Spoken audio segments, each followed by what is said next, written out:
નમસ્કાર, હું કાનન માંકડ.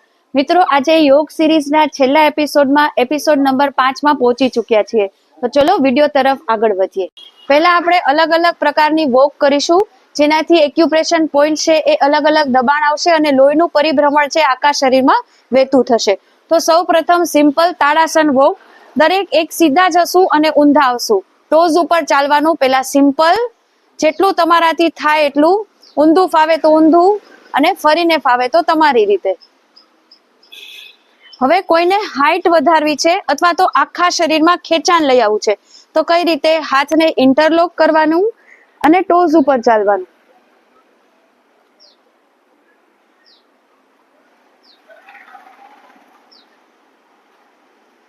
And relax.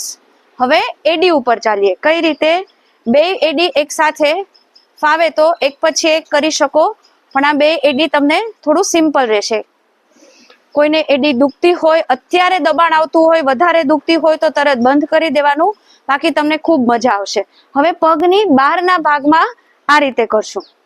એનાથી પણ તમને એક્યુપ્રેશરના અલગ અલગ પોઈન્ટ્સ આવેલા છે, તેના ઉપર દબાણ આવશે.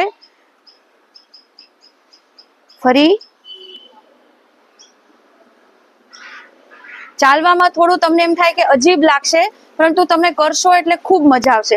હવે ઇનર સાઈડ, જ્યાં આપણે કવ છે ત્યાં, તેવી રીતે ચાલવાનું. ફરી પાછા આવીએ.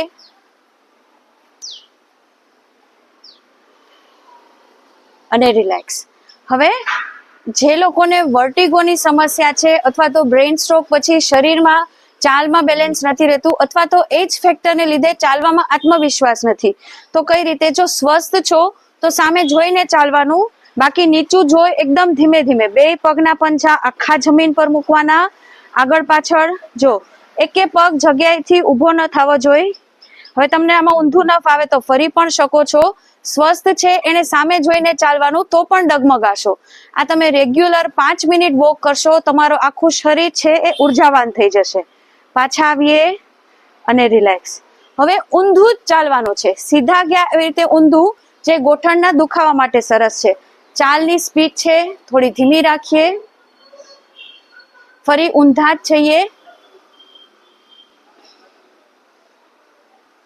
એન્ડ હવે કરીએ મલાસન વોક. દરેક માટે કમ્પલસરી નથી. ગોઠણનો દુખાવો હોય, નીચે ન બેસી શકતા હોય તો નહીં કરવાનું. જો આ રીતે સિમ્પલ બેસવાનું. હાથ તમે સપોર્ટ સાથે પણ રાખી શકો, અને આ રીતે માથાની પાછળ તમારા ઉપર છે, જે રીતે તમને ફાવે ઊંધું થવાનું.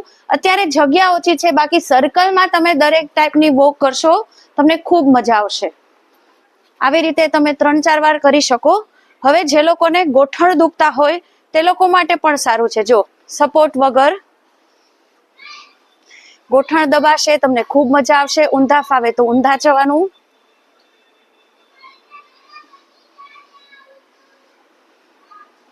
એન્ડ આજે હવે જમીન પર સુવાના આસનો કરીએ, અને ખાસ કરીને પેટની નીચેના ભાગની ચરબી ઘટાડવા ઉપર કામ કરીએ. તો કઈ રીતે કરવાનું છે? સીધા જમીન પર સૂઈ જઈએ. તમને નીચે ફાવે તો નીચે, પલંગ પર ફાવે તો પલંગ પર. પહેલા સિમ્પલ સ્ટ્રેચિંગ થી શરૂઆત કરીએ. જે સિમ્પલ સ્ટ્રેચિંગ પણ ઘણા લોકોથી નથી થતું. કમર દુખતી હોય કે ન દુખતી હોય, સેફટી માટે કમર નીચે હાથ રાખી દઈએ. પહેલા જમણો પગ માત્ર હવામાં સીધો, ગોઠણેથી વાળ્યા વગર. તમને આટલું મેળે ન પકડી શકાય, દુપટ્ટાની મદદ લઈ શકો. હોલ્ડ કરીએ. 5, 4, 3, 2, 1. ધીમેથી નીચે. બીજો પગ એવી જ રીતે. શ્વાસ ભરો, શ્વાસને છોડો. વેરિકોઝ વેઇનની તકલીફ હોય, પગ દુખતા હોય, બધા માટે સરસ છે. 5, 4, 3, 2, 1. ધીમેથી નીચે. હવે કોશિશ કરીએ, જો થાય તો બંને પગ એક સાથે, ગોઠણેથી વાળવાના નહીં, પગ એકદમ સીધા, પંજા આપણી તરફ. 5, 4, 3, 2, 1. હવે સીધા નીચે નહીં મૂકવાના, થોડાક વાળવાના, અને પછી પગ છે નીચે. ફરી રિલેક્સ થઈ જાઓ. શ્વાસ ભરો, શ્વાસને છોડો. હવે અર્ધ હલાસનમાં થોડા વેરિએશન લઈ આવીએ. ફરી કમર નીચે હાથ રાખી લઈએ અને અર્ધ હલાસનમાં આવી જઈએ. હવે જેને કમર દુખે છે એ આ જ પોઝિશન મેન્ટેન કરે, બાકી માથું થોડું ઉપર અને સીઝર કરવાની છે. કઈ રીતે? 1, 2, 3, 4, 5, 6 7 8 9 10. ધીમેથી માથું નીચે, પગ નીચે કરશો એટલે ખ્યાલ આવશે પેટથી નીચેના ભાગના મસલ્સ છે એન્ગેજ થાય છે, સ્ટ્રોંગ બનશે. હવે એ જ પોઝિશનમાં આવી પગને ઓપન ક્લોઝ કરવાના છે, લોઅર બોડીને ખોલવાનું છે, હિપ્સમાં થાઇઝમાં ક્યાંય સ્ટીફનેસ હોય દૂર થશે. ફરી લઈ આવીએ, કમર નીચે હાથ, કમર દુખતી હોય તો શરીર સીધું, બાકી માથું ઉપર, જેટલું થાય એટલું પગને ખોલવાના છે. શ્વાસ ભરો, શ્વાસને છોડો. 1 2 3 4 5 6 7 8 9 10. થઈ જઈએ રિલેક્સ, આરામ કરીએ. હવે છેલ્લા સેશન તરફ જઈએ. એમાં ઊભા થઈને સિટઅપ્સ કરીએ, પણ એ પહેલા થોડું વોર્મઅપ પણ કરીએ. ચલો સીધા સુઈ જઈએ. જગ્યા હોય એ પ્રમાણે આખા પાછળ હાથ. હવે જમણો પગ ઉપર થશે અને ડાબો હાથ સુતા સુતા જ કરવાનું છે, ક્યાંય ઉપર નહીં આવીએ. 1 2 3 4 5 6 7 8 9 10. And relax. હવે છેલ્લામાં આપણે ઊભા થઈને પગના અંગૂઠાને ટચ કરવાનું છે. કમર દુખતી હોય એ પ્લીઝ ન કરે, કારણ કે કમરનો દુખાવો વધી શકે છે અને ઝાટકાથી ઊભું નથી થવાનું. સ્ટાર્ટિંગમાં સપોર્ટ લેવો પડે, માંડ જવાય તો કાંઈ જ વાંધો નહીં, ડે બાય ડે પ્રેક્ટિસથી થઈ જશે. જો સીધા સુઈ જઈએ, હાથ એકદમ સીધા પાછળ, અને હવે આખા ઊભા થઈ અને અંગૂઠાને ટચ કરીએ. શ્વાસ ભરો, શ્વાસને છોડો. 1 2 3, પગ છે બને તો જમીનને ચોટેલા. 4 5. ફરી રિલેક્સ થઈ જઈએ અને રેસ્ટ. હવે પ્રાણાયામની શરૂઆત કરીએ. તેમાં લગાવીએ બંધ, લોક લગાવીએ. અત્યારે એકદમ બિગિનર લેવલનું કરશું. ફરીથી એમાં ઊંડાણપૂર્વક આપણે લોંગ વિડીયો છે ભવિષ્યમાં બનાવીશ. તો 3 બંધ હોય છે: મૂલ બંધ, ઉડ્ડયન બંધ અને જાલંધર બંધ. એનસ લોક, એબ્ડોમિનલ લોક અને ચીન લોક. તો સૌથી પહેલા આપણે મૂલ બંધની શરૂઆત કરીએ. સ્નાયુઓને અમુક સેકન્ડ્સ માટે સંકોચવાના છે અને પછી છોડવાના છે. 2 વખત કરીએ, 2 વખત 5-5 સેકન્ડ્સના જ હોલ્ડ રાખીએ. શરૂઆતમાં તમે એનસ લોક, જે ગુદાદ્વાર હોય છે, એને સંકોચવાનો છે, અમુક સેકન્ડ્સ માટે રોકવાનો છે અને પછી છોડવાનો છે. તો સ્ટાર્ટિંગમાં તમે આ રીતે પણ પોઝ રાખી શકો છો. બાહ્ય ક્રિયા છે, શ્વાસ લીધો, નાક અથવા મોઢેથી છોડ્યો અને તરત લોક લગાવવાનો. મૂળ બંધમાં ખાસ એ ફાયદો છે કે જે લોકોને યુરિનરી લીકેજની સમસ્યા હોય, ઉધરસ શરદી ખાતા પણ યુરિન પાસ થઈ જતું હોય, અથવા તો ઉંમર વધતા પણ ત્યાંના સ્નાયુઓ છે ઢીલા થઈ ગયા હોય, આફ્ટર પ્રેગ્નન્સી ત્યાંના સ્નાયુઓ ઢીલા થઈ ગયા હોય, તો આ બંધ છે તમને તેમાં ખૂબ રાહત આપશે. તો ચલો, હાથ છે આગળની તરફ પણ રાખી શકો, સીધા પણ બેસી શકો. શ્વાસ ભરો, શ્વાસને બહાર છોડો. હવે એનસ લોક લગાવો. 5 4 3 2 1. ફરી ધીમેથી શ્વાસ ભરો, શ્વાસને છોડો.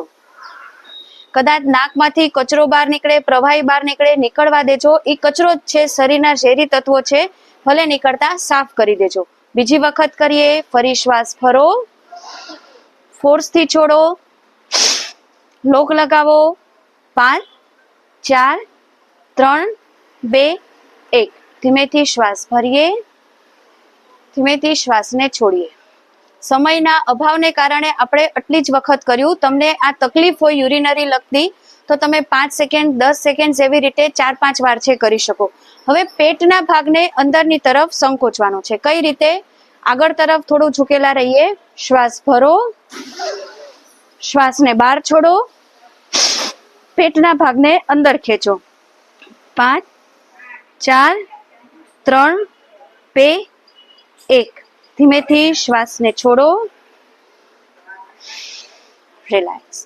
એવી જ રીતે ફરી શ્વાસ ભરીએ, બહાર છોડીએ, પેટના ભાગને અંદર ખેંચો. શ્વાસની તકલીફ હોય વધારે નહીં રોકવાનું. 5 4 3 2 1. નોર્મલ શ્વાસ ભરો, નોર્મલ શ્વાસને છોડો. પેટના સ્નાયુઓ છે એને વ્યાયામ મળશે, એના ઉપર સર્ક્યુલેશન વધારવું હોય, પેટને લગતા રોગ હોય, ડાયાબિટીસ સમસ્યા, લીવરને લગતી છાતીથી નીચે પેડુથી ઉપરના તમામ અવયવો માટે, તમામ રોગ માટે છે ઉડ્ડયન બંધ. હવે આવીએ તેનાથી ઉપર છાતી ગરદન ટચ ચીન લોક. ખાસ કરીને મસ્તક રિલેટેડ થાઇરોઇડ પણ આવી ગયું અને માનસિક અશાંતિને લગતા રોગ હોય, મગજને લગતા રોગ હોય તેમાં આપણને મદદ કરશે. કઈ રીતે કરીએ? શ્વાસ ભરો, શ્વાસને છોડો, છાતી ગરદન ટચ લોક લગાવો. 5 4 3 2 1. શ્વાસ ભરતા ગરદન ઉપર, શ્વાસ છોડી રિલેક્સ. હજી એક વખત કરીએ. શ્વાસ ભરો, શ્વાસને છોડીએ, લોક લગાવીએ. 5 4 3 2 1. શ્વાસ ભરતા ગરદન ઉપર, શ્વાસ છોડી રિલેક્સ થઈ જાઓ. રેસ્ટ કરીએ. ખોળામાં એક હથેળી, ઉપર બીજી હથેળી. 60 સેકન્ડથી 90 સેકન્ડ માટે એકદમ રેસ્ટ લઈએ. આપણા શ્વાસ પર ધ્યાન આપીએ. જે વિચારો આવે છે એને આવવા દો, એની મેળે ધીમે ધીમે ઓછા થઈ જશે. કઈ નાસિકાથી શ્વાસ લ્યો છો, છોડો છો તેના ઉપર ધ્યાન આપીએ. જે તે રોગથી પીડાતા હોય, શરીરમાં કોઈ પણ ચિંતા હોય, આ થઈ જશે, થઈ ગઈ છે, એની બદલે પોઝિટિવ વાક્ય, મારા શરીરમાંથી ડાયાબિટીસ છે જતું રહ્યું છે, હું ખૂબ હેલ્ધી છું. આવા હકારાત્મક વાક્યો છે આપણા શરીરને આપશો. અહીંયા વાક્ય નાખશો, શરીર એ પ્રમાણે રિએક્ટ કરશે. ડાયાબિટીસ છે, ઓછું નથી થતું અથવા થઈ જશે તો એવું જ થશે. માટે હકારાત્મક વાક્યો છે એ બોલતા રહેવાના. હું સ્વસ્થ છું, ખુશ છું, હેલ્ધી છું. હંમેશા પોઝિટિવ વાક્યો સાથે આખો દિવસ પસાર કરીએ. કોઈ ચિંતા તણાવ નહીં, શરીરને એકદમ ઢીલું મૂકી દો. તમે ખૂબ ખુશ છો, ખૂબ જ હેલ્ધી છો. શરીરમાં બધા જ રોગ છે તમે મટી ગયા છે. And relax. આપ સ્વસ્થ રહો, ખુશ રહો, મસ્ત રહો. ઈશ્વરને પ્રાર્થના કરીએ.